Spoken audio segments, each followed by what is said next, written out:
महाराज जी, कलयुग के इस भयानक दौर में सच्चे संतों की पहचान कैसे करें महाराज जी? भगवान पहचान करा सकते हैं। बाहरी लक्षणों से तो नौटंकी नाटक में भी 2-4 घंटे के लिए साधु का स्वांग किया जाता है, तो सच्चा ही स्वांग करने का जो भाव प्रकट करते हैं तो सच्चा ही तक दिखाई देता है। असलियत में भगवान के प्रति जो पूर्ण समर्पण है अंदर का, वो बाहरी किसी लक्षणों से जाना नहीं जा सकता।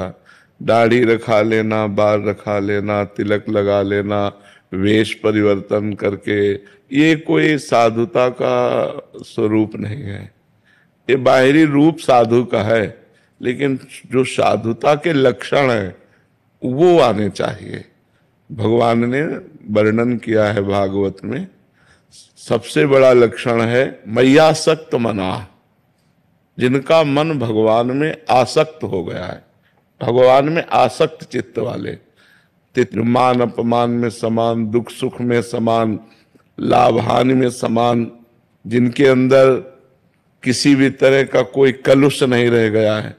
सद्विकार जित अनघ अकामा, काम क्रोध लोभ मोह मद मत्सर जिनके ऊपर प्रभाव नहीं डाल सकते, जिनके सारे पाप नष्ट हो गए, जिनके अंदर कोई कामना नहीं, जिनका रहने के स्थान में आसक्ति नहीं, जो भगवान में आसक्त चित्त वाले हैं।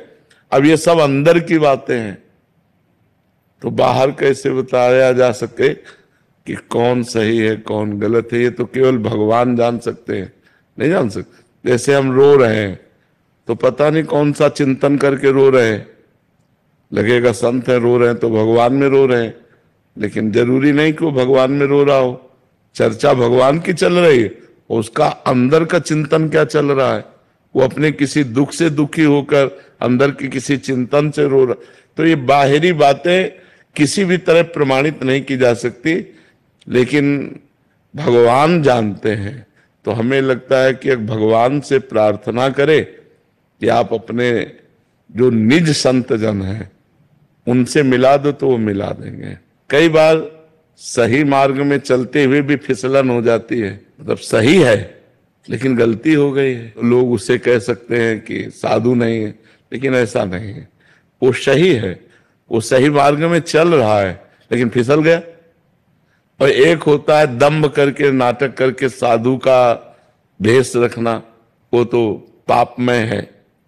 लेकिन एक होता है कि सही है, 100% वो सही है, सही मार्ग में चल रहा है, पर फिसल गया।